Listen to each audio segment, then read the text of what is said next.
of the CBIT Global Support Program. This is welcome to this workshop. Can you hear me properly? I am hearing some echoes. Yeah, it's good. Yeah, welcome to this inception workshop of the Regional Transparency Network of the CBIT Global Support Program. I'm very happy to be here in this inception meeting and to reconnect with many of the colleagues that we have worked with in the first phase of the Global Support Program. So the main aim of this meeting is to reintroduce the project to you and introduce the project team that you will be working with during the next 4 years, and also and importantly to present the results of the capacity need assessments that we have carried in the network, as well as the draft work plan that we have developed based on the need assessment. So for that, we have today with us the project team that I will be introducing later. But first, let me introduce our director, Mr. John Christensen, who will be providing us with some welcoming remarks. So John, the floor is yours. Yes, thank you very much, Fatima Sarah. And thanks for the chance to address this workshop for the sub-regional network for the Asian countries. We had another one for Anglophone Africa yesterday, and we're going to have another one tomorrow. So it's a busy time, especially for the team. I mean, I only get here to say hello to all of you, but they really work hard behind the scenes. But it's a great pleasure to see so many countries represented. And as I've told the other workshops also, I mean, for me, transparency is really sort of at the heart of the Paris Agreement. It's really essential that countries can assess and document the implementation of the NDCs. And that is really also a condition, a prerequisite to discussing new NDCs for 2025 and the need for more ambition and enhanced action that we all know is required if we're going to stick to the goals of the Paris Agreement. So I think for that to happen, we need to strengthen institutions, you need to enhance the data collection, the analysis, and eventually being able to submit some high quality biannual transparency reports by 2025, because it's really crucial for the continued success of the Paris Agreement and moving on in 25 with the new NDCs. And I think with the agreement that was reached in Glasgow at the COP26 on the modalities and procedures, the guidance is there, and we now know what to report and how it's laid out, but it's also quite ambitious. So it is something where it is important for countries both to work together, but also to get the necessary support to be able to fulfill those relatively ambitious demands that has been put up for the transparency reporting.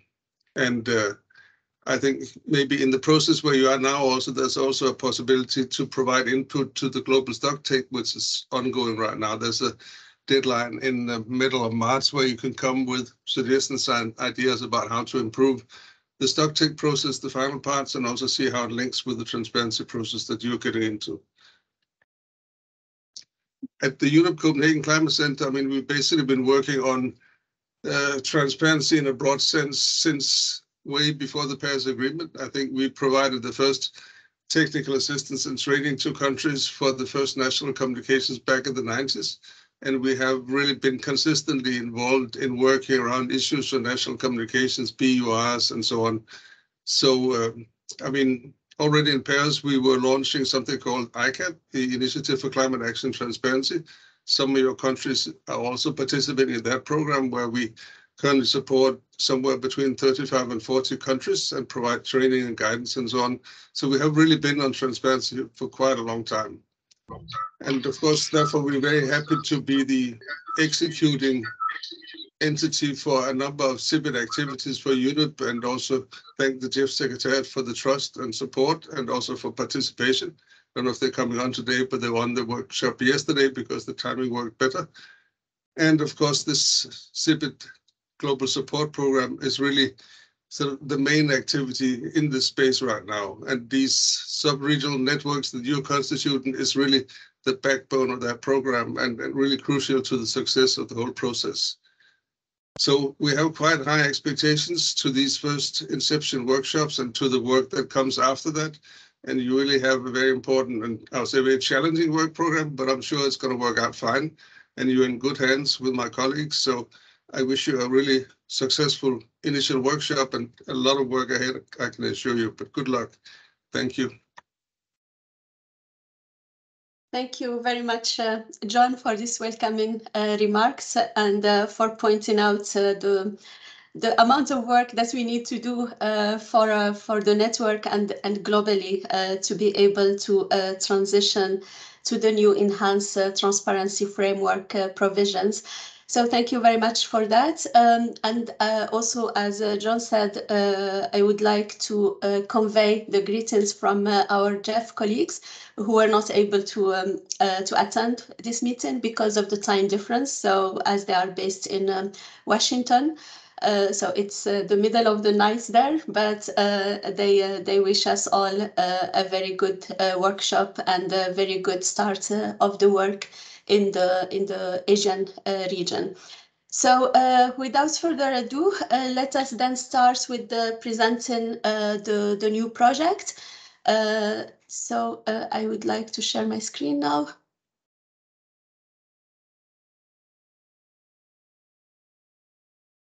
Yeah, so basically this project, some of you are familiar, as I mentioned before, with the Global Support Program, as we have done a lot of activities within the project. It was unfortunately during the time of COVID, so we never had really the chance to have an in-person workshop and meet in person, but we will have to correct that during this phase of the project. So basically, this project is called in full the Capacity Building Initiative for Transparency, the Global Support Program. And this is the merging and the continuation of, sorry, just technical issue. Yeah, so it is the merging of the continuation and the merging of the two previous projects, the CBIT platform and the Global Support Program. So basically, this project is funded by GEF and implemented by UNEP and executed by the UNEP Copenhagen Climate Center.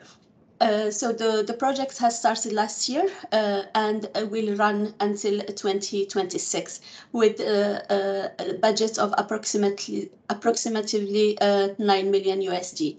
So the main objective of the project is to support the transition to the BTR and help providing a one-stop shop for transparency where countries can find all information and request support through the platform, and also mainstream gender consideration into a reporting of transparency.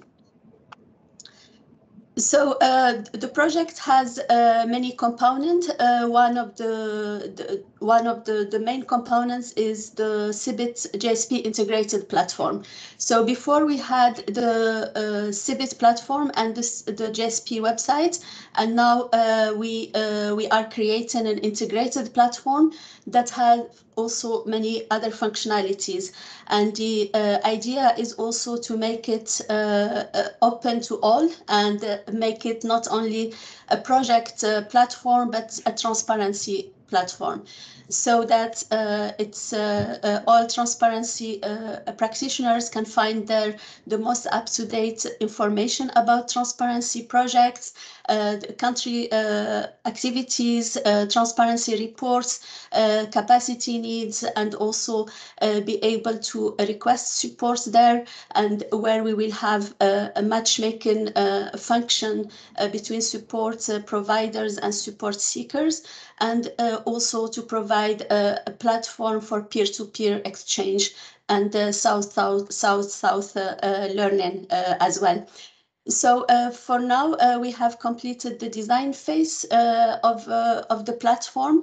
This design has been done based on consultations with the various stakeholders, whether they are from the countries or international organizations and the transparency practitioners in general. So, as I mentioned, because we want this platform to be really useful and used by all transparency practitioners. practitioners, and not only for the project. So we are hoping to be able to launch the platform during the SBs in Bonn. So please stay tuned for those who will be in Bonn in June. So some of the features that are very relevant for the networks that we have in the platform is basically the network exchange forum. So in this forum, we will have the possibility, or you will have the possibility to exchange and to interact with various between each others, but also with experts from different support organizations. So this network exchange will be for each of the networks that we have, will be moderated by the network coordinator, and there you will be able to, if you have any questions or you are dealing with some specific issue regarding transparency, you would be able to get some input through that, or just foster discussions on various areas of transparency. We will have also country pages, so where all information relating to country transparency, including ongoing projects, self-assessment, various reports that the country has submitted, and various other also strategic documents and so on will be displayed. So here, if anyone would like to find information about a specific country, they could have it in this page. One of the main features as well is what we would call the help desk, or the support page, where countries would be able to request support through filling a template that we will be posted in the website. And there we would be able to consider that either through the project, or also match make it with some other support providers that would be providing support in this area. So this would be an important feature of the upcoming platform. The other component that's also important in this project is gender. So here we have few activities, mainly updating the gender toolkits that was developed under the Global Support Program I think a few years ago. So now we will be updating it to take into account the provisions of the Enhanced Transparency Framework and the BTR, of course. And we will be providing trainings based on the updated toolkit, and also assisting countries who wish to in integrating or mainstreaming gender in their transparency reports and systems. We will have also a number of knowledge products that we will be producing during the lifetime of the project.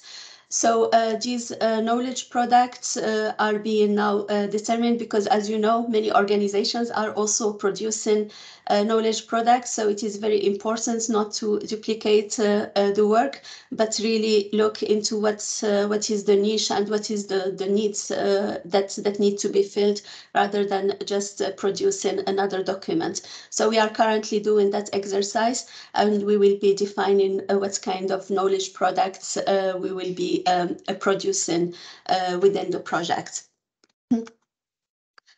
The other component also relates to the kind of proper capacity building within the various areas of transparency. And so with this component, we are trying to learn from the previous phase of both the CBIT platform and the GSP.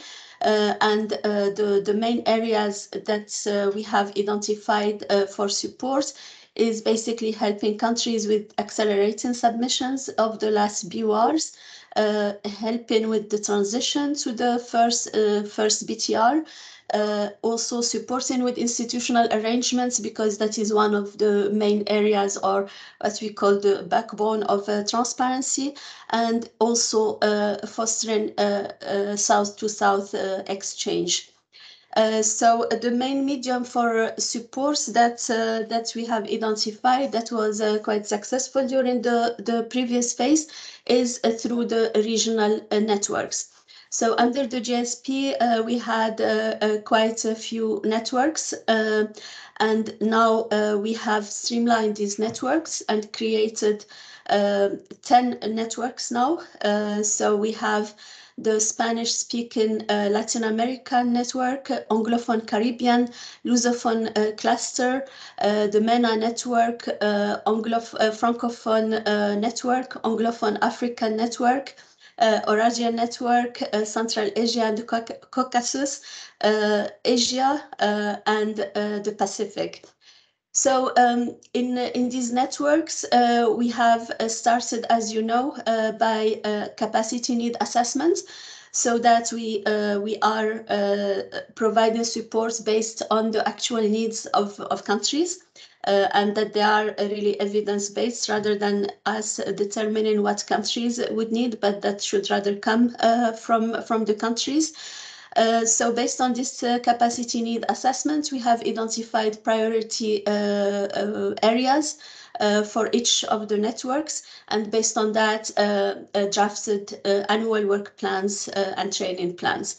And once that is validated by the countries, which would be the aim of this meeting, where we would be discussing the draft work plan for the Asian network and having your feedback and comments. Afterwards, then we will finalize the work plan and start with the provision of the support that we hope it can start very soon. So the other activities here in these components is the quality review of transparency reports. So this activity aims at enhancing the quality of reporting to the UNFCCC. So for now, we have done 13 reviews of BURs and Cs in national inventory reports, and we are hoping to get some BTRs towards maybe in 2024. But now we are expecting quite a lot of reviews to be requested in the next couple of years of BURs, because countries now are rushing to finalize the last BURs so that they can start with the BTRs. So the project normally asks for 45 reviews. However, we are expecting more, and we are trying to find ways on how we can deliver on the needs that will be identified. So here, if you need your transparency reports to be reviewed, please get in touch with us, or also it is possible to just get in touch with your GEF implementing agency, and then they will request this review from us. So we have also here a component of a peer-to-peer review, where in some countries we can do a process that is like an ICA that's done by UNFCCC, but it would be from either another peer country, or experts from another peer country, or experts that we would identify that can go to countries and do this peer review. So we are also, of course, one of the main mediums to provide support is a provision of workshops and trainings. So we will be concentrating actually on the training aspects rather than only like the workshopping approach. So until now, we have done quite a few training in the last year. And then based on the capacity need assessment, we have identified more for each of the networks, and Jepal later will be presenting that. So one of the main mediums also of support is really the direct support to countries. So we don't want only to be doing regional workshops, but also really concentrating on national activities through providing the supports that the country needs. So it could be, it depends on what the country's priority, but it could be, for instance, helping with the institutional arrangements. It could be really looking at something specific if a country needs specific a training maybe on modeling tools, or help with the identification of indicators for their NDCs and so on. So this would be really kind of a targeted support based on the need of the country, and would be a national activity delivered in the country itself. So for that, we have identified already some activities through the need assessment, but also there is a possibility to have more activities delivered, and to that end, then it could go that could go through contacting us directly, or also through the template for support that Jepal will be presenting later. So we have also been quite active in introducing the projects in many events, mainly virtually, but also through participation in person in COP27 in Sharm. So now it's time to introduce the project team. So we have with us today Susanna Conrad. So if you would like to introduce yourself, but let me just show like all the other, here you can see the regional coordinators. So we have 8 regional coordinators in place, including 2 with in collaboration with the UNDP, who are for the Francophone and for the Lusophone networks. So, and we are now trying to recruit some people for the MENA and Eurasia. With that, Suzanne, if you would like to please introduce yourself. Yes, thank you, Fatima. Good morning, good afternoon to all of you. It's so great to see so many of you. We have quite a big turnout. It's great to see many countries here. My name is Susanna Conrad. I'm also based here in Copenhagen at the UNEP Copenhagen Climate Center, and joined full forces with Fatima on this big CBIT-GSP project. And we are really excited today to kickstart the work in Asia. It's a big network. There's a lot of activities. There will be a lot of activities happening. But yeah, we were just very excited to kickstart the work, and we have also good support on the ground with our regional network coordinator for Asia, with Jaipal, who's based in India. So I'm gonna give over to Jaipal. Thank you. Hello, thank you, Asia, for joining in the large group. So I am the guy who's sending the continuous reminder for the nominations and survey. So you can recognize me. So thank you again for joining in large group. Thank you. Yeah, thank you very much, Jepal, and it's great to see all the countries and many familiar names who have joined us, both from countries and from international organizations. So welcome again to the workshop. So before moving to the capacity need assessment, I would like now to open the floor if you have any questions about the project.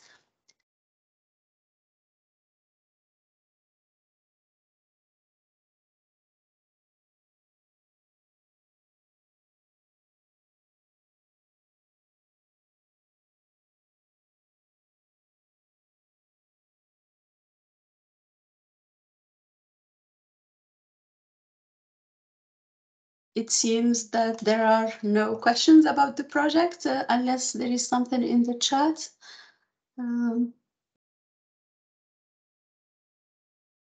Okay, no, so far, no. Thank you, Lily. Yeah, good. So hopefully all is clear, and then let us move to the capacity. Suzanne, is that a hand or? Yes, I just wanted to remind us to take the family picture, I think. Yes, I Yes. forgot that. Thank you very much for that. So if you could please have your cameras on, so we take a family picture. So we are coordinated today without really coordinating. All the GSP team is wearing green for some reason with the green background. But okay, so I will be starting to take one screen. It's difficult to get everyone on board, but let me just take one here. And I need to do another one. Maybe give it a little bit of time. People are still coming in and adjusting themselves. So yes, if you could restart again, please. I think I will take several. Cheese.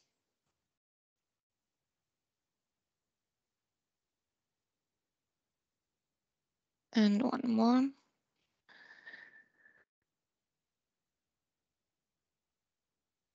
Oh, it takes a bit of time to get everything in order.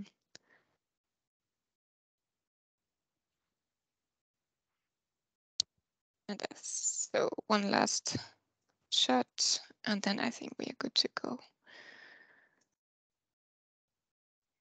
Yes, thank you so much, everyone. Thank you, and thank you, Suzanne. And very nice to see so many smiling faces and recognize many from last year. So great to see that. So then, with that, let us move to the presentation of the capacity need assessment results that will be done with by Japal. And I would like really to appreciate all the responses that you have given.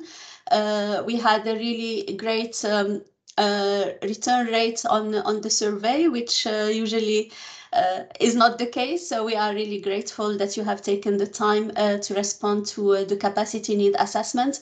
And this is the basis basically for providing the support. So we are really grateful for that. So Japal, the floor is yours. Yes, Susan and the Fatima Jara, thank you for the initial introduction of the project. Let me start my presentation.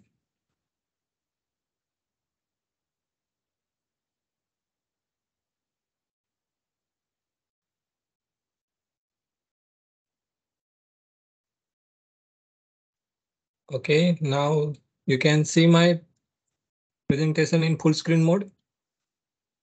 Yes. Okay.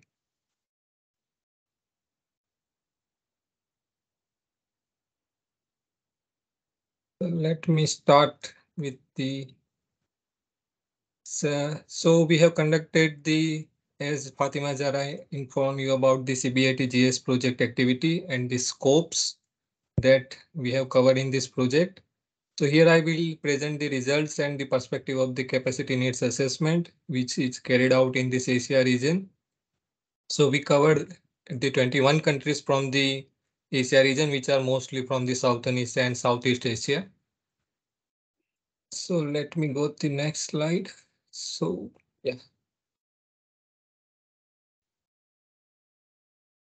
So the objective of this survey assessment is to assess, and the capacity need assessment is to examine the current status of the transparency system and the related capacity of the all Asian countries to comply with the reporting requirement of the UNFCCC and the Paris Agreement. So this assessment was carried out using an online questionnaire during the month of December and January. So what we have do that we have contacted the UNFCCC country focal point for the survey response, and so maybe he or she nominated the other person from or expert from his team to fill the survey. So for this survey, we got the response from 19 countries from the 21. So at the end of January 2023. So China and Singapore is left, other than all the countries have responded to this survey. So this online survey is actually a primary survey assessment tool. So which is to assess the transparency system in the Asia region. So a list of targeted questions that we have covered in the relevant area of the climate transparency is the one is the greenhouse gas inventory. Second is the tracking of NDC, the national determinant contribution. Third one is the adaptation and impact, which include also loss and damage issue. And the fourth is the support needed and received. And we have also covered some question about the gender mainstreaming, existing BTR, biennial transparency report support, and the other support provided by some international initiative on the transparency of climate action. So these are the 2019 countries which are participated in this survey. So what is the engagement? So this figure is telling that how many countries or total number of submission of the national report to the UNFCCC by the Asia region. So you can see that the national communication is 57 countries have submitted national communication, 30 has submitted BUR, 5 national inventory report, 6 technical analysis, technical annex on RED plus, and the 4th is adaptation communication. So the one good news is about that this 60% of this report submission is happened in the last 7 years, means starting from the Paris Agreement. So this is a total 102 report have submitted by the Asia region. So from that 60% is a good number that people are and the countries are moving to the transparency. So we have also asked the UNFCCC focal point for the nominate the thematic expert for the all different areas that I have mentioned in the last slide. So from the 18 countries, we have received the response that different expert for the thematic area that I have mentioned. So the main target is through capacity assessment. What we have done, we have tried to identify and the challenges that countries facing in moving the transparency system and also the possible solution they have suggested in the questionnaire itself and stated their need and support and also the priorities for them. So the priorities are currently these priorities are confirmed through this online questionnaire, but we are also this survey report assessment report is it still in a draft stage. So we will confirm more. We will in the next page we will next activity I will do the bilateral meeting with each country to confirm that this is your result from your country and if is anything you want to change or your priorities and anything the challenges you want to face. So in the last slide, I will give you the example about the what is the support from through which you can request the support for transparency movement in your country. So this slide is about the overall transparency system and what is the status in the region. This table is saying that representing that how many national communication and BURs are submitted by the Asia region. So you can see that there is in the terms of national communication, there is a very good progress. Every country has almost submitted the second or third national communication, and most of the countries are planning to submit the next national communication. However, for the BUR, biennial update report, the situation is different compared to national communication. You can see that the 8 out of 21 countries have not submitted any BURs. And the 6 countries have only submitted 1 BURs. So maybe a BUR is a difficult condition, difficult for Asia region. The exception is the Singapore. That country has submitted 5 national communication and 5 BURs. There is also the countries who have submitted the adaptation communication. Let me see the next picture. So this is the total report submission by the countries to the UNFCCC. Under the history of is like a history of submission, and these reports are cover the national communication, biennial update report, adaptation communication, national inventory report, and technical annex on RED plus. So you can see that Singapore is on the top, Indonesia is good, Thailand is good, Vietnam is good. So we can see that the countries that have submitted the adaptation communication are only 4, which are China, Indonesia, Nepal, and Singapore. While the Cambodia, Indonesia, Laos, Laos, PDR, Malaysia, and Vietnam have submitted also the technical annex, which is good also. So if we see the overall status of the transparency for the ETFs, so it's varies. And we can see that the 74% of the respondents rated that the country's transparency system as a fair and indicate that the system is a place but require a significant improvement to move the next transition of the transparency. The remaining 26 respondents also state that the country's transparency system either not in a place or in the implementation process has just begun. So this is also for the another institutional arrangement is also the main aspect of the transparency system. The situation is almost similar, like 79% respondents indicate that the institutional arrangement for the system of transparency are in place but require substantial enhancement. So the overall rating is a fair, and institutional arrangement of the Philippines, Thailand, and Vietnam is a good practice for the others to learn. So these are the overall. And if we go for the ETF, the Enhanced Transparency Framework of Paris Agreement, and the what is the preparation for the BTR. So in this 50, almost more than 50% are familiar, and half of them are not familiar with the ETF provision and reporting template. The only country is Lao PDR that they are very familiar with this ETF because they have also, they mentioned that they have a training from the UNEP under the how what is the BTR and reporting under the BTR. So if we go for the submission of the BTR, or we can say the BTR preparation status. So you can say that the 47% are already project approved by the JEP. So country have submitted the application to JEP and JEP has approved. 42% we have not aware that either they have submitted or not, but current status is in the on the JEP website they have not mentioned that the project got approved or not. 11% has like both Bhutan and Malaysia, which told that they have already requested to JEP, so maybe in a few times their their request will be accepted. Country have also mentioned about the some challenges for this implementing the enhanced transparency framework. So few of them are limited institutional capacity. Another one is the lack of coordination between the responsible government bodies.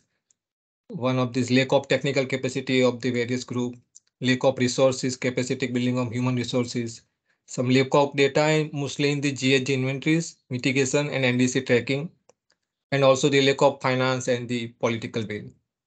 So this is the response that we have received in the survey on this part.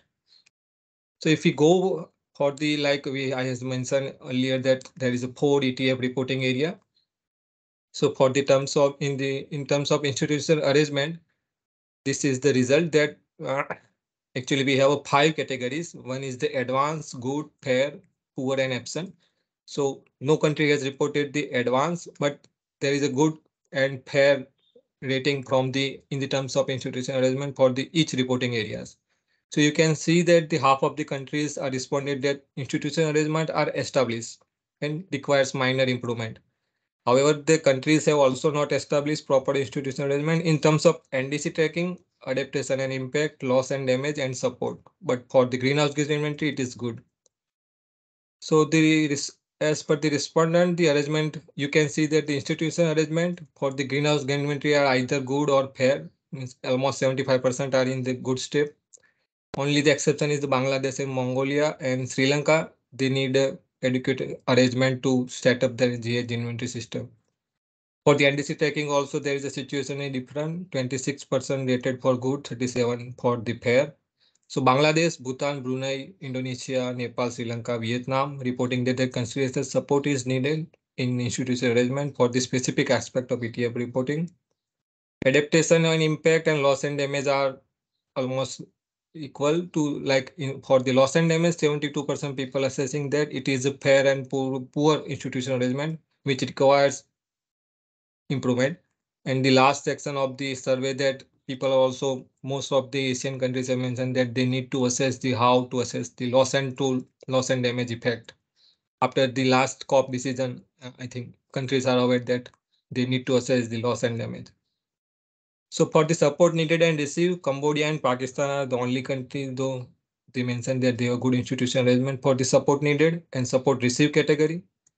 There is improvement needed in the Mongolia, Myanmar, Nepal, and Sri Lanka. They need a considerable support. So similarly, the institutional arrangement, there is another slide about the technical capacity in which we have also covered the same ETF area. So you can see that there is a most of the countries are more than half of respondents state that they have a a good level of knowledge in the GH inventory and NDC tracking. You can see the big green. It is showing that it is a fair condition. And on the adaptation impact, the level of capacity is a mix of fair and poor. But in terms of loss and damage, they need a considerable support, assessing the level of national capacity as a poor. So support needed and received situation with technical capacity varies between the fair and the poor, 47 to 32. The next slide is about so we have another section is about the greenhouse gas inventory. So what is the condition of greenhouse gas inventory in the country? So we have asked some question. Okay, so the first graph where we have asked about what is the status of IPCC guideline for the preparation of greenhouse gas inventory. So almost 95% had told that they are using 2006 IPCC guideline. Only one, I think, is Afghanistan. They have mentioned that they are using 1996 guideline and part of they are using 2006 guidelines. So the region is already progressing in the terms of IPCC guidelines. The next one is about the IPCC software. So as you are aware, some countries are using their own software, or some countries have developed their model, Excel-based model for preparing the greenhouse gas inventory. So they say that around 80 to 85% are already using some software kind of or IPC software or in-country software that they can using for the preparation of greenhouse gas inventory. So country may be a need a development for the BTR when it is changing the reporting style. So maybe a reporting tool or other software may be required. Another aspect is the quality assurance and quality control, which is also the important part for this, especially the greenhouse gas inventory. There is also good progress about the green QAQC. You can see that 26 almost every country has a partly or fully existent QAQC system. So maybe as an insufficiency in this shortage of technical expertise for the overall inventory process and institutional barrier. So if we similarly, we have also asked about the NDC tracking and the modeling tool. So if you see the NDC tracking, 1/4 of the respondent that identified the relevant indicator to track the progress toward the implementation and achievement of NDC. The quantitative goal they have mentioned in the NDC are mostly they are tracking to, but 53 and 21% stated that they partially or not yet identified this indicator respectively. So most countries highlighted that the setup an online dashboard or tracking system for NDC parameter is in process is the Bhutan, Cambodia and Pakistan. And Malaysia and Thailand also mentioned that they have started and they have implemented some part of the tracking process. Another part is the modeling tool. So there is two modeling tools, LEAP and GACMO was mentioned by the countries that they are already using. Some of them are using, some of them mentioned that they have not started any modeling tool because as of now, non-NX countries are not mandatory to report projection. But for the BTR, they have to report the greenhouse gas projection for the 5 years in the cycle, maybe for 2030 or 2040. So Bangladesh, Bhutan and India, Indonesia, Iran, Myanmar, Nepal, Sri Lanka and Vietnam indicate the lack of familiarity with modeling tools and some kind of support or capacity building is required for further. So for the key takeaway message from this capacity need assessment, which is carried out for the Asia, most of the countries are familiar with the transparency system. Measurement report and verification and transition toward ETF is the main exercise to new template. So most of the countries are not familiar with what is the tabular format and what are the guidelines, what are the Article 13 of the Paris Agreement, what is the exact line by line instruction they need to have to follow and they have to take care when they prepare the BTR, the greenhouse gas inventory and the NDC different chapters of the BTR. The next point is also the BTR that I have mentioned. So GH inventory is highly prioritized by most of the in the Asia region. GH inventory 13 of 19 countries have mentioned that the greenhouse gas inventory is a priority for them to learn and need their training and capacity building. NDC tracking is also one of the aspects that they need to learn. Adaptation in impact and loss and damage is the new area they are highlighting, and they also prioritize for that they need a methodology tools to assess the country's condition in terms of loss and damage and adaptation impact. As of now, the Asian countries are already in the national communication. They have also mentioned about they report the one chapter is the IVA impact, very impact and adaptation is this. So support needed and received. This is highly priority by also network, especially in terms of climate finance. So one chapter is also about the support received and support needed. So they some countries have some, maybe half of them have some system to track the finance, but not the all the terms of they are not able to identify the climate finance in terms of mitigation, adaptation, or cross cutting. So this may be one issue. So for the priority support need for Asia, so these are the gray color box highlighted that this is the identity priority support for the country in terms of five areas which I have mentioned. So you can see that Afghanistan is mentioned for three areas. There is the priority support for Asia, GHG inventory, loss and damage, and support needed and received. So in terms of the you can also there is a no other request from Sri Lanka and Thailand that they need this type of support. So it may be a part of this five support area, or it is maybe a separate.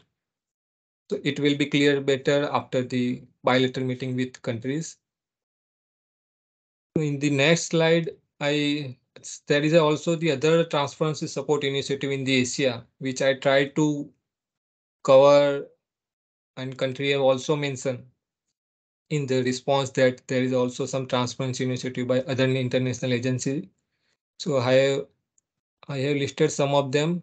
So one is the JAP capacity building CBIT. So national CBIT is also the one of the project where JAP is providing support to implement the capacity building support for the transparency. One of the UNFCCC Regional Collaboration Center in Thailand base, which is also with support of IGS. They are also providing support to all countries in the transparency.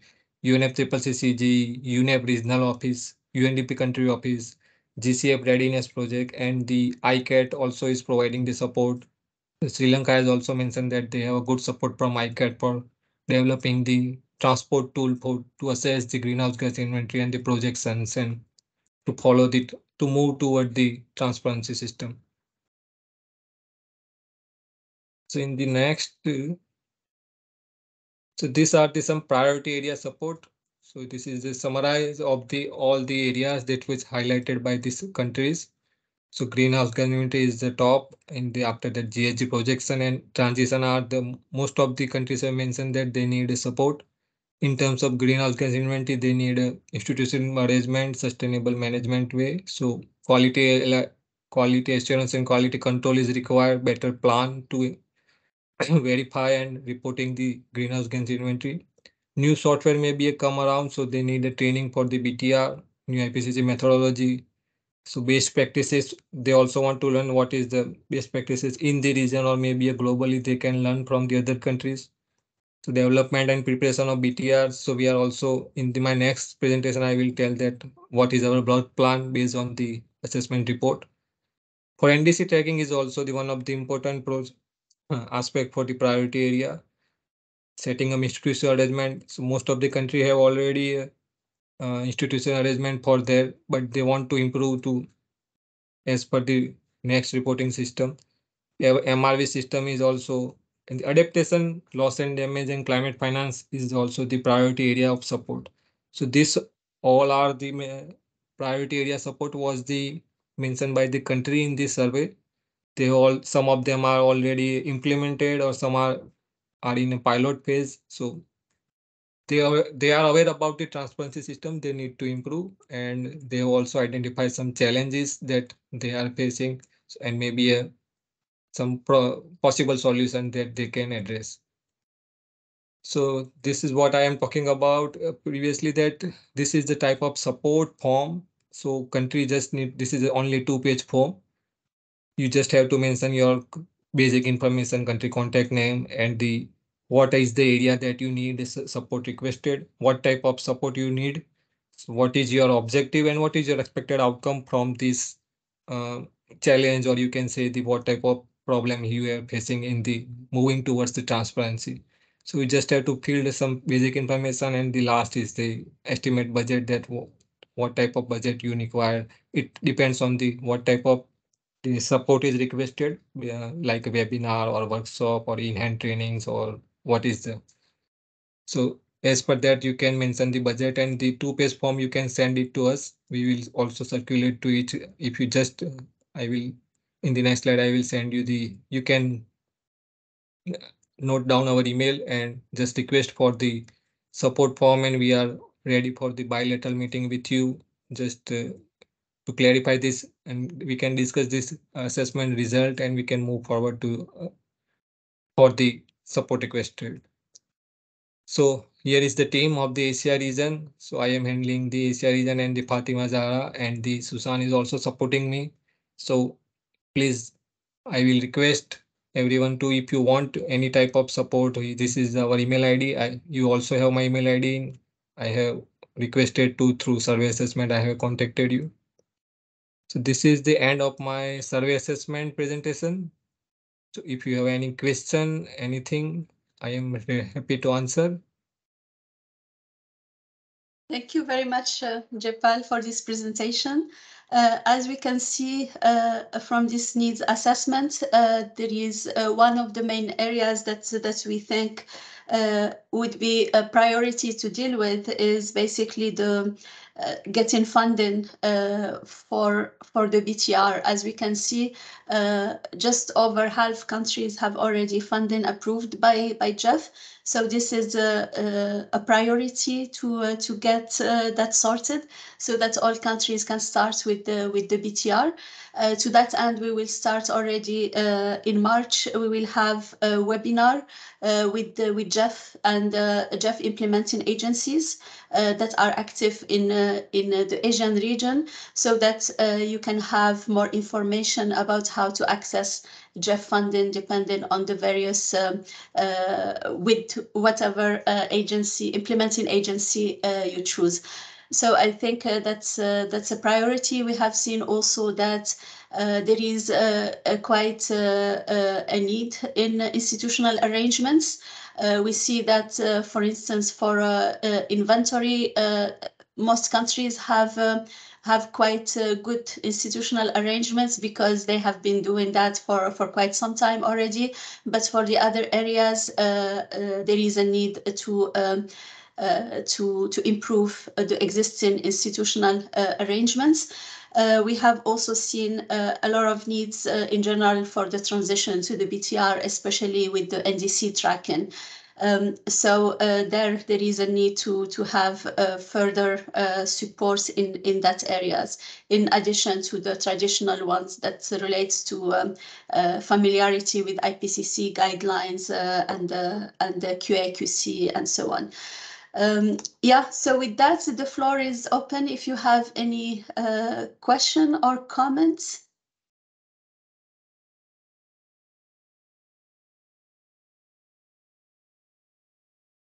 Yes, Ferdinand. Yes, hello everyone. Thank you very much for the opportunity. I'm Ferdinand from Indonesia. I was recommended by the Indonesian government. Yeah, I think that you said to fill in the questionnaire, etc. Because I'm working as the technical expert of the national focal point on national adaptation communication and a couple of documents, including adaptation roadmap and loss and damage.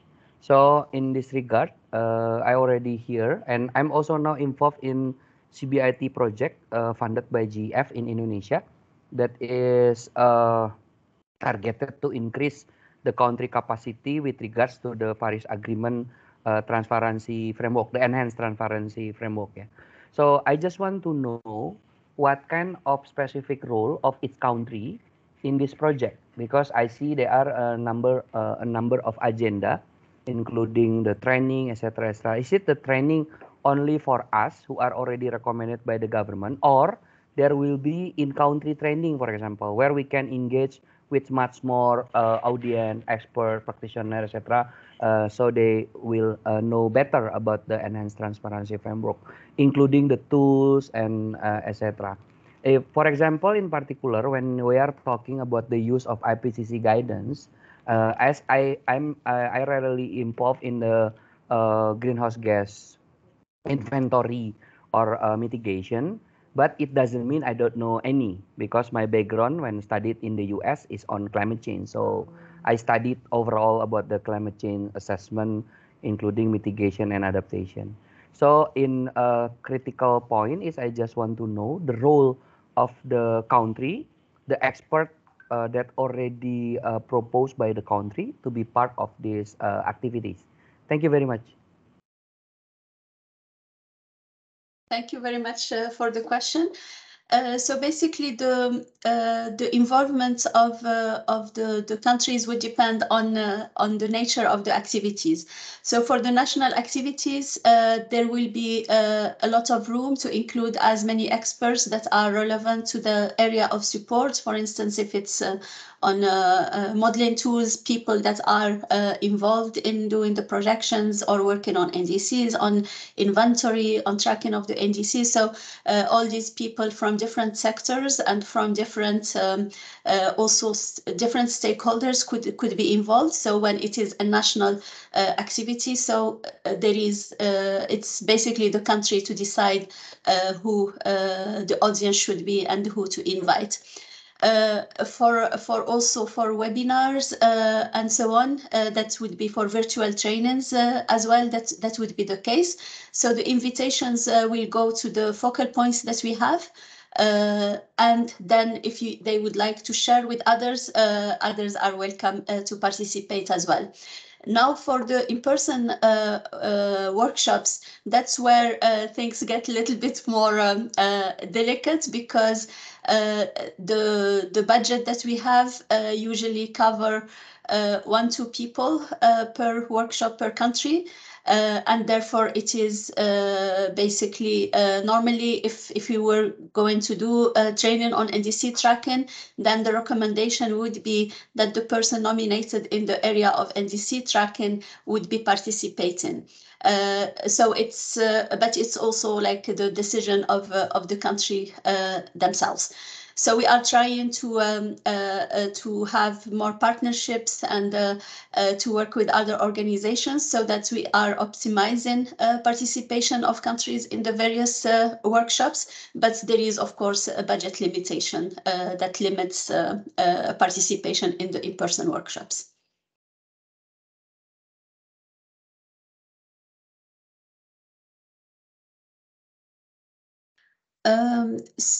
So I see there are some questions. Yeah, the colleague from Myanmar. Yeah, sorry to hear that you have trouble with the microphone, but please feel free to communicate through the chat box.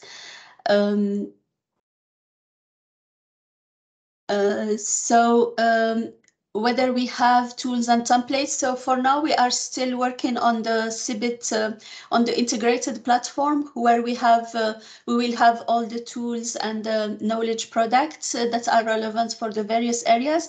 But you can already check both the CBIT platform website and also the GSP website. They are now in transition, but you can find there already some information. Suzanne will be putting the links in the chat for you.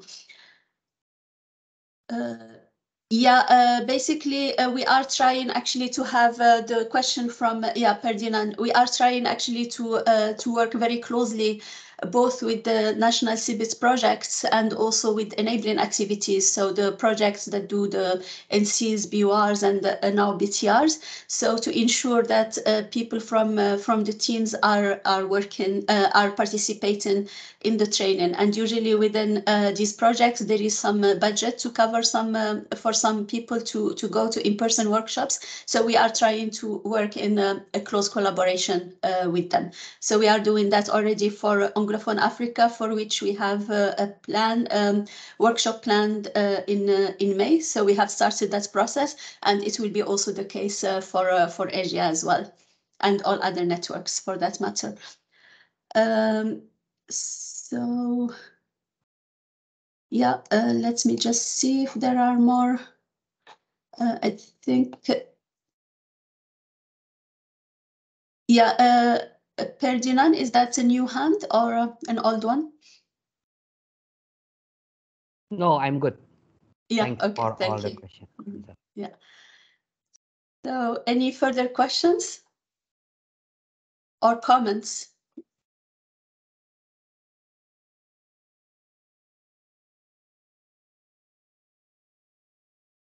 So there is a question on how to update the country project information on the CBIT platform. Suzanne, would you like to address that? Yes, thank you so much, Mohammed, for the question. I think we can just be in touch, and I will follow up with you, and then we can discuss what to update specifically. But it can easily be addressed, and we can do it directly today.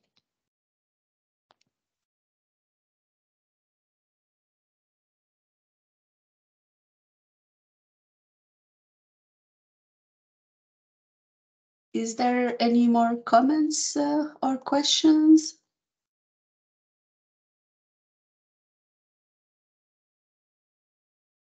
Yeah, Sonam, please go ahead. Thank you, Fatima and team. Just to introduce myself, I'm Sonam from Bhutan, and currently I'm a focal point for the climate matters in Bhutan. And currently I'm handling the project CBIT project, and with our executing partner by FAO. And with this, now by going through your presentation, and it indicate that most of the countries in Asia are in the need of capacity assessment for the GHG inventory, and other one is NDC tracking, and the other one is the loss and damage tool. These are the three critical areas as per as ETF requirement. And just to get this more meaningful engagement rather than virtual, it will be for my suggestion, if the UNEP, the CCC could look better platform like in person, it will be more effective. That's my suggestion. If provided with the available resources, that's one of my suggestion. Thank you. Yeah, thank you very much. So we will be, as I mentioned, to the extent possible, like we within the project, we have a budget for one in-person meeting for each network every 2 years. However, we are trying to have more than that, at least one per year, to be able to because we know that the in-person meetings are more effective and also provide more engagement with the countries and more discussion. So we are trying to have different partnerships with the different partners and try to fundraise so that we are able to do one in-person workshop per year. So for Asia, we have already planned in collaboration with our colleagues from PATPA, a regional workshop that will take place in South Korea, most likely in September. So we are working towards that. And then we will try to see if there are any other possibilities to have some of the other events scheduled in person. So we will try our best to do that. Yeah. So yeah, I see a question or a comment from Rosa. Rosa from is our colleague from PATPA, who is coordinating the Asian it's not network, the Asian cluster, I guess, of PATPA. Hello.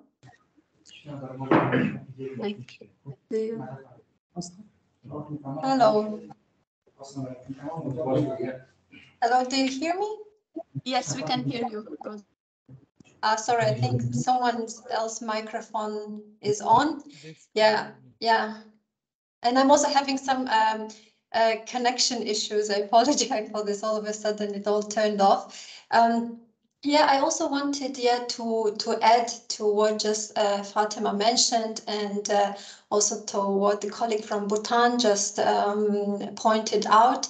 The Secretariat of the Partnership on Transparency in the Paris Agreement, we have been organizing these regional workshops every year, and before they were all in-person regional workshops, but as many of you know, in the last 2 years they were conducting virtually, and this year we are quite excited. We hope that finally we will be able to organize the regional workshops for the Asia group in person, and we are happy that our colleagues from Republic of Korea, the Greenhouse Gas Inventory Research Center and Institute, are ready to host the regional workshop in Seoul. And tentatively, we can say that the dates are set now for September, and we hope that together with CBIT-GSP program, we will be able to accommodate at least 2 persons per country to attend the regional workshop. And definitely we will be also cooperating with other partners, such as, for example, the FAO, because the FAO also has, an outreach in the region, and also the various tools and guidelines that FAO has developed, and we will be happy to make use of that as well. We are considering the various experience that we have had, and also the needs assessment that CBIT-GSP program has carried out. It is obvious that most of the countries rely on the support for preparing their BTRs, first BTRs, most of them, and also how to make the transition into ETF smoothly. And the second one is the topic on tracking the implementation of the NDC, the progress made in the implementation of the NDC. So these are 2 main topics that we are looking to, and we'll try to address those in these 3-day regional workshops. We hope that we will start reaching out to all our partners and colleagues in the countries in order to start making the preparations and hopefully addressing many of the issues that were also raised during the needs assessment and also today as well. So wanted to mention this as well. And we hope that we definitely understand that in-person meetings are much more productive and impactful, and hopefully these will start happening more regularly. Thank you. Thank you, Rosa, for this complement of information. So as Rosa said, stay tuned for invitations to come in the coming couple of months for the workshop in Seoul in Korea. And I see also here our colleagues from the FAO that we are also partnering with for the workshop. And also, as I mentioned, it is really important to coordinate with the national CBIT projects and enabling activities, so our efforts are well coordinated. Any further comments or questions? Yes, Mr. Amin.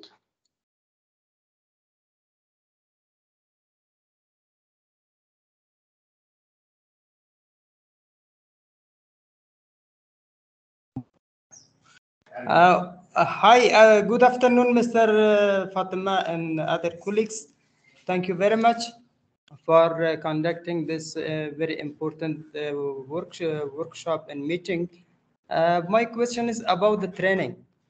Will be the training according to the request and requirement of each member countries, or it will be conducted for each of that platform, such as the BUR and the NC and similar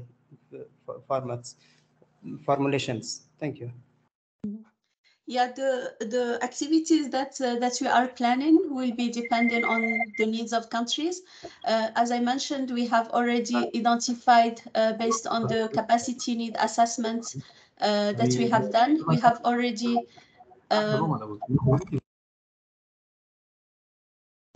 so we have already identified some activities both at the regional and the national level. So these are at still at a draft format, so we need to reconfirm with countries whether the priorities that they have mentioned in the survey and whether our reading is correct of it. So you will be, Japal after this will be presenting the draft work plan, and then based on that we can engage on further discussions, bilateral discussions with countries to refine and to firm up the nature of support that will be provided. But it will be dependent on the need of the country, of course.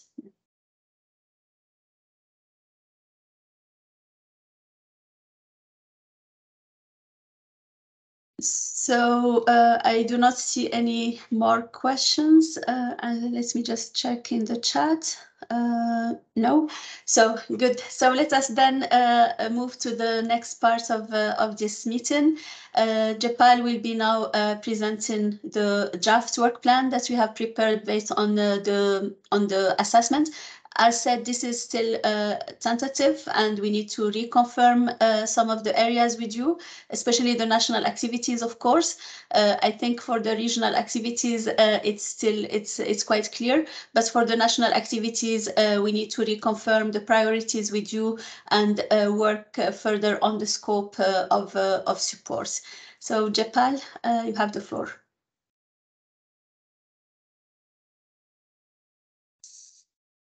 Thank you, Fatima, for the addressing the queries and the questions by the participants. Let me start with the work plan of the Asian region. Based on this assessment report that we got the response from all of you, we have developed the draft work plan. As Fatima Zara mentioned that this is currently in a tentative mode. So the regional activity, we are most of the sure that these are the priority areas where country needs training and capacity building. But for the national or maybe a bilateral, so that may be we can clarify after the bilateral meeting with each one of you. So the approach for the development of the annual work plan. So these are the the key finding and the priorities that determine in the assessment of assessment report that I have presented. So we found that there is some priority area supports where some countries needed in-country training, or some countries are maybe okay with some introduction about the like some countries have requested that some introduction about the BTR or generalized introduction may be a better at the initial stage, then later they can identify what are the challenge for them to learn. So we after this we will do a bilateral online meeting with each country representative. So for the confirmation that this is the rapid assessment result, we will discuss with each of you, this is your result and what are your, so we as per the survey assessment report, these are the priorities, these are the challenges, and maybe some possible solution to handle it. There is a still ongoing meeting with the all the international transparency partner, which I mentioned in the last presentation. There already is some transparency initiative by the other international agency, so we may can collaborate with each any of them to to teach or something like do a capacity building. So we have also do some desktop study. Desk study means we analyze your national communication BURs, what are the NDC goals. This one are also done by the other agencies. So this work plan is a live document, and as you know that this possibility to merge the event with other network and synchronize with activity of other partners. So it may be like in the March we are planning for the introduction about the BTR, the requirement and guidelines. So this may be a common for all the countries, or maybe a common net for the network Asia and Africa and other networks. So this all data currently is on the tentative mode. We have not confirmed, and we have also not confirmed about the dates or maybe a type of the event. It is a webinar or workshop or something like that. It is also dependent on the resources available. So the work plan is the activity that is for the 2023. As Fatima Zara mentioned that the project is the long for 4 years, but this work plan is from the prepared from the assessment report, and currently we are planned for the 2023 only.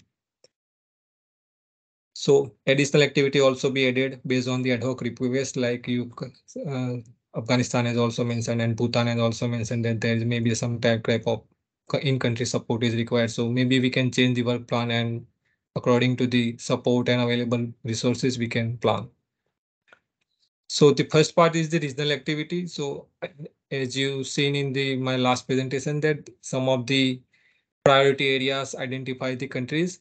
So one of this is the COP26 guidance and the on the TF. What is the requirement? What are the guidelines in the COP decisions? So as I said that in the March we are planning for the introduction of BTR. What country have to report? What country? What are the things? These are mandatory reporting on annex, and what are no? What in which area you have flexibility to report? Another one is the institutional arrangement. Also, these types of the webinars and workshop may be a change according to your request, or maybe a dependence on the resources. So it is maybe a workshop or webinar or in-country workshop or something like that. So support needed receive is also the one of the initiative where all the regional have requested for how to track the support receive and support needed. So maybe a countries are aware about that, the what are the possible challenges for the moving towards the transparency, but they need is they don't need how many in terms of finance, how many resources they need for to handle this or how to tackle these all challenges. So one is this also the presenting the CBIT-GSP platform. As Fatima Zara mentioned, in the June session we are planning to launch the G platform. So where to platform also you can request for the support for any of the area that we have mentioned, or any ad hoc request from you also will be maintained by us. So we are also planning the one annual general meeting for the our project where the all Asian region are invited, and we can discuss in this. Maybe this is an in-room or online meeting. We have not decided. This is currently a tentative mode. So as our partner Patpa from Rosa and Fatima Zara mentioned that NDC tracking, we have already planned for a Asian regional workshop in the September. So if there maybe we can all meet and discuss the what is the your problem uh, in the terms of NDC tracking. What are your goals that you can track, or you can not able to identify the indicators, or if you need any platform, or maybe you need some support to develop to track the indicators.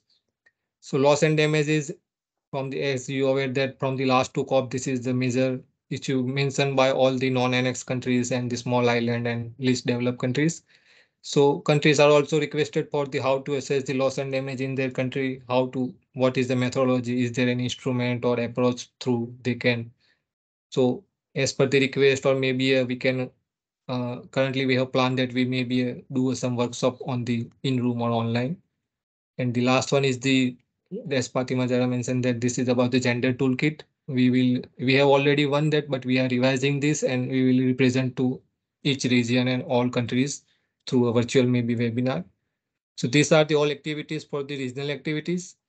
So the proposed national activities. So these are the activities we have prepared from the survey response that I have received. So there is a one section about what is your challenge regarding the particular area. So like in for the greenhouse gas inventory, Afghanistan, Bangladesh, Pakistan, Sri Lanka has mentioned that they need some support in the terms of greenhouse gas inventory, maybe some greenhouse gas projection, how to use the 2006 guidelines, develop a QAQC plan, how to manage the data for the inventory, and maybe like a move to higher tier level for estimating the emission through country specific emission factor or tier 3 level. So these are the request we have. This may be a change maybe after if we after the bilateral meeting, but this one is prepared from the survey assessment report where we got the response that Maldives is also requested for training on ETF. What is the ETF and the general overview about the ETF, like what are the requirement and reporting and guidelines. And another one is the BTR. So most of them have mentioned that BTR is challenging for them to report. So maybe how to reporting tool and guidelines. So Myanmar and Philippines is specific requested for this. So support regarding the NDC indicator. So most of country are facing because they have in the past report they have not do it any type of tracking. There is some activity regarding the mitigation activity where we measure the how the mitigation measures, each mitigation measure can emit or can save the carbon emission, carbon dioxide million ton equivalent. So how many each policy can save, or what is the, if he, that assessment tell us that if this policy like a solar mission or some solar activity, if they need to continue with this policy or they have to stop if they have not found it useful. So another is the institutional arrangement where you can also see that as you can from the assessment report, we've seen that the institutional arrangement are already established in the most of countries, but as for moving to a better transparency system, they need improvement. They need some support to develop the institutional arrangement. And we have also do the, as introduction slide, you've seen that we have also do some peer review of the reporting, national communication BUR, maybe, and maybe future BTRs. So for there is also some regional network exchange activity, which will be, we can do the bilateral. So there is a one column about the assessment report is about is there any good practices that we have seen that the Thailand, Philippines, Singapore are already they have already some do a partnership maybe with some developed country, and they have developed some tools or good practice for their system. So they are ready to share their good practices with other Asian countries. So one of the example is the Thailand greenhouse gas emission system, which is developed by the support of Australia, and they are doing a good with this system. After that, they have improved some. They are able to manage and they can confident about the transparency, improvement in the transparency. So there is a specific requirement also from the India, Indonesia, Iran, Maldives, Nepal uh, about the understanding how to develop the names or national inventory management system. So maybe a Thailand is one kind of example to understand or set up the national inventory management system. Sri Lanka has also developed one transport sector tool with the assessment, ICAT assessment guide. So they have done a very good exercises and implemented some models and to track the MRV of the transport sectors. And with that, they have good reporting about their transport policies and transport sector emissions. So maybe other country, those who want to learn from the Sri Lanka, they can request, or we can with Sri Lanka, they can share the good practices of that. So there is another from the Vietnam also that they call the SPI NDC. I think it is developed by the Japan International Agencies. So where they have a good implementation and NDC tracking, or it's the kind of NDC to how to their objective is to support and improve the NDC tracking and how they can goal and they can revise their NDC plans. Philippines also has a good institutional arrangement, which they call PGH-GI-MRS, which is the management and reporting system. They have a good institutional arrangement through which they can also, this is maybe one good practice for other countries that this is, which can be shared with others. Okay, so this is my last slide. Thank you for everyone. Thank you each one. And this is again, this is our email ID. You can request us anytime. I also will share that support form through. You can request us for any kind of support, or you can just have to mention that this is the support and what are the expected outcome or challenge that you are facing. Thank you very much. Thank you very much for attending today's inception meeting. Over to you, Fatima Jahan. Thank you very much, Japal. So as we mentioned, this is the draft work plan that we have developed based on the needs assessment. And so we are happy to hear your feedback and your comments initially. And of course, we will have also bilateral discussions after in this week and in the coming week. So as to firm up the work plan.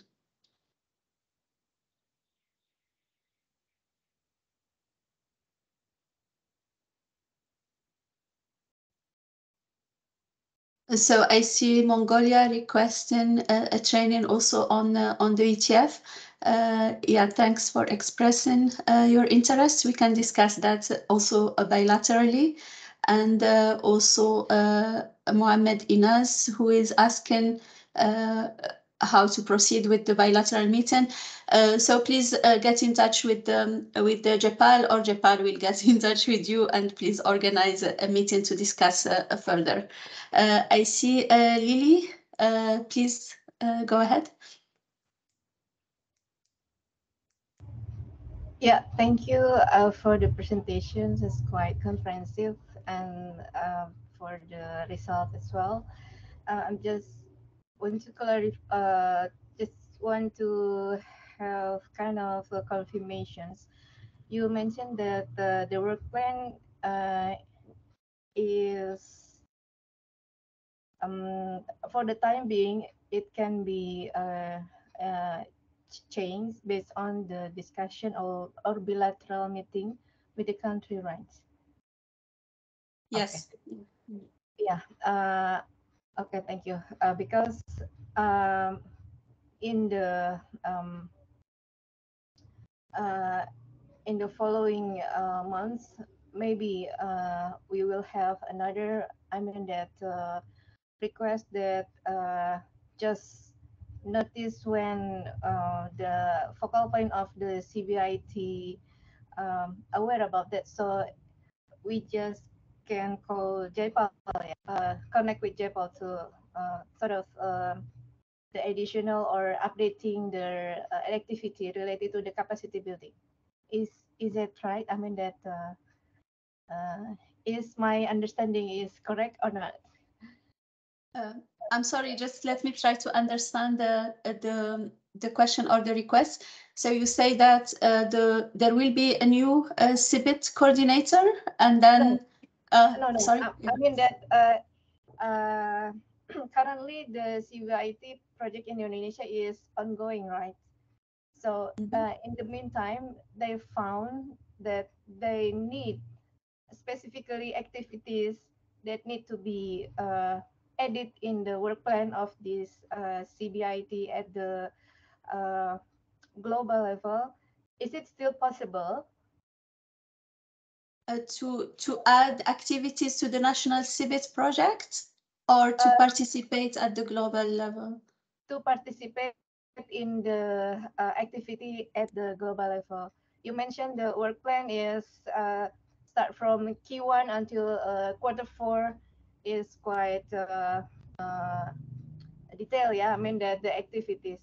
If there is a needs coming up, let's say in the third quarter, is it still possible to just add it up to this work plan just presented by JPA? Yeah, there will be room to the extent possible. So we are trying to be as flexible as we can, so that the work plan is a live document, and we can also accommodate some of the ad hoc requests that come afterwards. To the extent possible, of course, because as you can see, we have already planned quite a lot of activities covering almost, I think, half of or more than half of the countries in the network just in this first year. So it will be quite an intense year. And the project has 4 years. So to the extent possible, yes, we will try to accommodate ad hoc requests coming in. Thank you very much, Fatima and Susanna Jaipa. Thank you. Thank you very much, Lily. So I see also Sandy. Please go ahead. Yes, thank you, Fatima, for this, and nice to see you again. It's actually good for us to see the presentation of JPAL, because there might be some suggestions in terms of the participation of other countries for some of the topics which we may have overlooked and we might be interested in. But I wasn't able to quite catch the discussion in terms of the timeline for which we can meet with the team, with your team, to firm up at least the national activities for the country. Will this be within the month, so we could also discuss this internally, and also discuss also with the other relevant agencies who would be critical in the part. I mean, their participation would be critical in the upcoming activities of this project. So, what's the timeline again for us to get back to you and to firm up the national activities for this one? Thank you. Thank you very much, Sanji. And so basically the presentation of JPAL is a summary of the work plan and the reports that have been shared with you. So we'll reshare again all the documents and the presentations after this meeting, and they will be also available in the CBIT platform website. In terms of the next steps, JPAL will be contacting all countries that have been identified already in the work plan. So this week and next week. So we would like to have the plans firmed up as soon as possible and decide on the plan going forward. So I think with the meeting documents, JPAL will be also sending this form of request. So I think that form would allow us also to kind of have a better grasp on what's the exact need, so that we can target it better, even though we have general idea, as you can see in the work plan, but it would be very helpful to have the template filled in so that it's really clear what's the scope. So yes, the idea is in these 2 weeks. And for countries who are not mentioned in the work plans and would like to benefit from support, please also fill in the templates and send it to us. And then JPAL will be coming in contact with you and organize a bilateral meeting as well. So we just need to keep in mind that we want to be able to cover all countries in the first year, of course. So there is a need to prioritize and also it's not a matter of priority, but it's just we need to have not all countries, because we cannot deal with them, and also we will try to see collaborations with other partners. We have here today, for instance, our colleagues from UNEP, from UNFCCC, from IGES, from the FAO, from PATPA, and maybe some others that I have missed from RCCs in the region. So we will also try to see what other organizations could take care of some of the support areas, so that we are all working collaboratively and responding to the needs identified. I hope that responds to your question. Yeah. Yes, thank you. It does. Thank you. Okay. Thank you. And it was very nice actually to see many countries that will be sharing best example practices with other countries. So we have identified, based on the survey, what countries could share or would like to share, and also what are the needs identified from other countries to learn from others. But these exchange activities will be also open to others who would like to participate in. So you will see in the work plan that we have already identified some countries that have requested that specific exchange. However, more countries could be involved as they based on interest. Then we have another question, I think, from Sonam. Thank you. Japal, please can you project your screen, that work plan? Let me say just a minute. Yeah, just to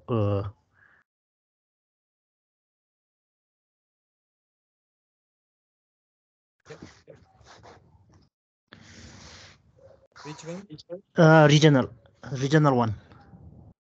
Yes. Yeah. Thank you, Japal, for your presentation, for your comprehensive presentation, which is drawn from the findings and the priorities of the from the assessment. With this work plan now, especially for the like Bhutan, especially for like as you already mentioned that, even Fatima also mentioned that with the recent COP that loss and damage is the another funding, climate funding established in the recent COP in the Shamshak. And with this now our like for like in line with that is for this, especially the regional activities like NDC tracking and like NDC tracking loss damage for the, especially for the method and instrument which will be covered under loss and damage. We feel it's the critical for critical activities which will be more effective through the in person rather than the virtual, if provided all the resource. Then other one is for the when we come to national, like I don't know why Bhutan has been missed from the capacity building in GH inventory, and even for the training of ETF. ETF, yeah, these two components, yeah, GH inventory and ETF. I think these two are also equally important as NDC indicator tracking of indicators, including that. Yeah, just to mention that. Yeah, I think that you are also organizing bilateral meeting in other. No, but we will be confirm with this. I think just to remind this note. Yeah, thank you. Yeah, thank you very much, Sonam. Yeah, we take your point that yeah, it's preferably it's preferable to have in-person workshops, obviously, and the area of loss and damage have been identified by I think most countries as a priority. Though it's not a compulsory requirements of reporting under the ETF. However, given how important the loss and damage issue are for developing countries, so it is something that has been identified, really highly prioritized highly by most countries. So that's why you see that we have included it. However, as I mentioned, we can only have one in-person workshop for now, but we are trying to fundraise to have more, and it is a new issue as well that need a lot more preparation, because the guidance of UNFCCC in terms of reporting is not as extensive as we can see for mitigation. So it is something, it's like, it's not an easy topic to basically deal with now, as it is still quite new, but we are trying to both prepare for that technically, but also try to find some resources to be able to provide this training. If not this year, then next year as well could be one of the priorities, with maybe adaptation reporting as well. And I also just wanted to mention that the CGE is organizing this year trainings on adaptation reporting. So that's the focus area, and the Asian region, Asia Pacific, I think, will have this training sometime, I think, in September, or I'm not sure. Tugba, you might compliment if you are still here. Yes, sorry. So yeah, we will have this in September, end of September, actually. End of September. Okay, thank you very much, Tugba. So this is just to say that there are many activities that are ongoing in the region. So it's basically to complement each other's. If one of us has a focus in one area, then the other can focus in another area, so that we can cover to the extent possible all areas of the ETF in a year. Yeah, with that, I will stop. And I see there is a question or comment from our colleague from the FAO, Alessandro. Very quick. Hello, everyone, and thanks for inviting me. This was very useful, and especially the results of the assessment, which is very relevant for us, that we are working in Asia with several national CBIT, and we are moving also on the enabling activity for BTR. We have Bhutan and other, we're working on Bhutan. We're preparing the ProDoc, and also other countries in the pipeline. I have a question on the form request for support. This is, I think, is very good opportunity for each country, for the countries, and I think also the bilateral meeting will be an opportunity to to help and fill in the form. And I'm wondering if at some point they will be shared, will be like available also online with the platform or somehow online. That would be very interesting for us to learn also directly from the country. Thanks. Thanks again. Thank you, Alessandro. So we have in the new platform, we will have this space that I mentioned in my presentation, where we can have the requests for supports, but also like the opportunity for other organizations to express interest in providing support. For now, we still do not have that space in the current platform. However, what we can do is with organizations that are interested, and they had already this discussion, for instance, with Mirella in some areas of the support that we thought that FAO would be good actually in providing, so that we can share with you and then take the discussion further on how we can collaborate on some of the activities or hand over some of the activities when appropriate, and other organizations could take care of that. So for now, it would be improvisation a little bit during this first period until the platform is ready, and then all information will be available there and accessible to countries and to support organizations.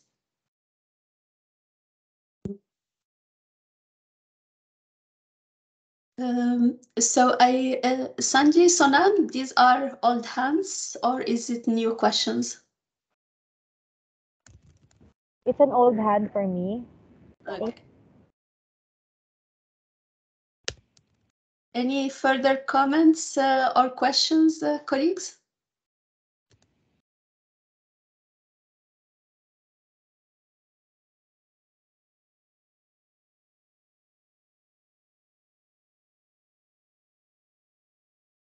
Yeah, I do not see any. So thank you very much for your participation, for your active participation in this meeting.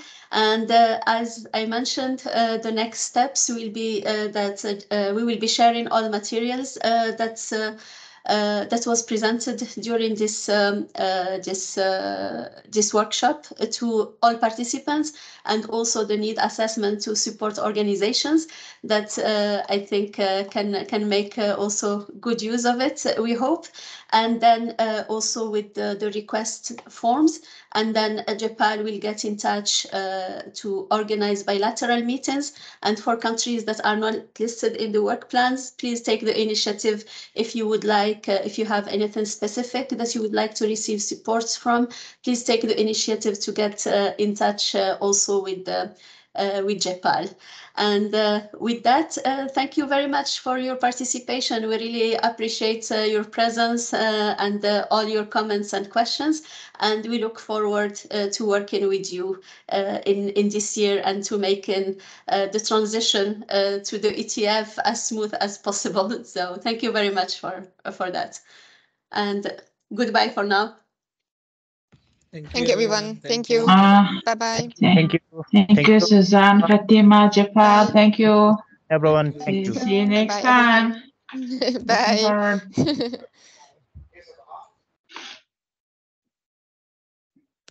Bye.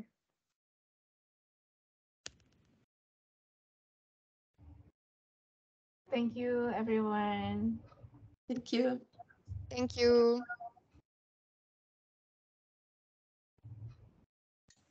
Thank you.